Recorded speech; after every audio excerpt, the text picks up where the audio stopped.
injineer xasan jaamac muuse oo ah wiil dhalinyaro ah oo farsamayaqaan ah ayaa maanta magaalada Boorama ku soo bandhigay qalab uu gacantiisa ku farsameeyay oo fayadhowrka gacmaha ugu talagalay kaasi oo lugaha lagu furayo. qalabkan fayadhowrka gacmaha sida uu sheegay waxa ugu talagalay meelaha ay bulshadu iskugu imaanayso si looga hortago fayraska corona. magacaygu waxa weeyaan xasan jaamac muuse ku nool Boorama waxa soo bandhigay maanta qalab aan ugu talagalay caabuqa COVID-19 in laga hortago.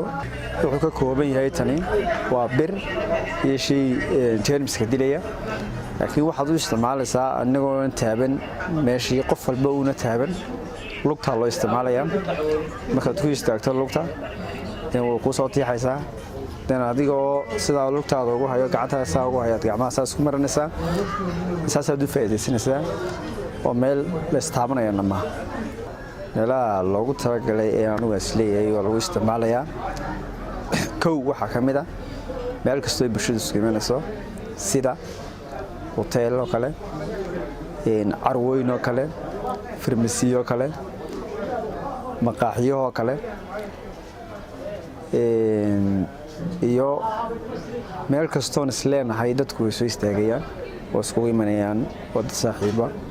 sida for example tusaale dhanka dhalinyarta haddaan u kaco meel kastoo kubadda lagu ciyaaro kale, meel kastoon isleenahay dadku way isku imaadaan waxaan ugu talagalnay inay ka faa'iidaystaan. markaan maanta u fiirsaday dibadda kacdoontiisii iyo sida waxyaabaha ay wadamada horumar ay uga wax walba ay sameynayaan talaalo kale, sanitation oo kale, yani gobolkaaga iyo wadankaaga uga faa'iiday. geestooda waxaa soo dhaweeyay qalabka fayadhowrka gacmaha qaar ka mid ah dhalinyarada magaalada Boorama oo bogaadiyay hal abuurka uu soo kordhiyay injineer Xasan, waxayna bulshada ugu baaqeen in laga faa'iideysto qalabkan. aad buu ugu mahadsan yahay injineer Xasan. waxa jirta dhalinyaro badan oo hal abuur oo sida tan oo kale ah oo soo saaraysa waxyaabo bulshada manfac u leh.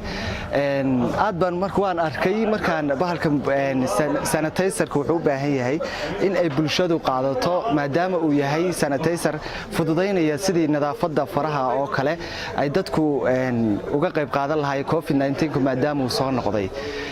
sida dhalinyarada hal abuurkaas Xasan oo kale ah waxay u baahan yihiin dhiirigelin bulshada dhexdeeda ah.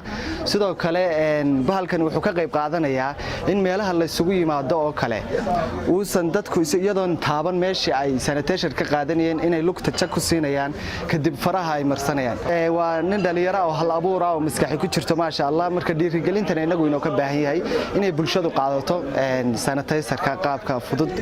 dhammaan saan ogsoonahay waxa weeyaan cudurka COVID-19 ee dhulka waa kan sida daran u aafeeyay.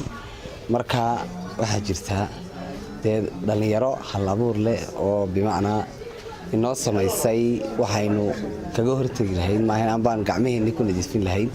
marka dadka waxa ku jira wax kastoo yimaada qolo markaaba hal abuur loo keenaysa. marka gacmo nadiifiyahan waa wax ma garanaysaa inaga inoo muhiima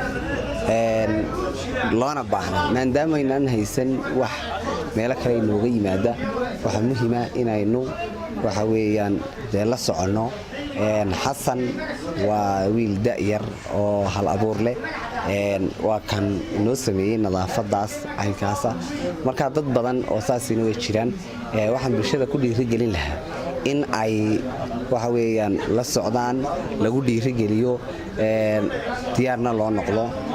waxaan rabaa inaan hambalyo iyo tahniyad u diro walaalkay hal abuur Xasan oo soo bandhigay qalabkan aadka u quruxda badan leh oo aynu maxaan ku raadayay aynu ogsoonahay inuu soo cudurkii COVID-19 uu soo laba kacleeyay aadna imika inuu soo badanayo. marka waxaan bulshada ugu baaqaynaa inaynu dhiirigelino dadkeena hal abuurka ah maxaan ku raadayay soo bandhigaya waxyaabaha faa'iidada dadka u leh.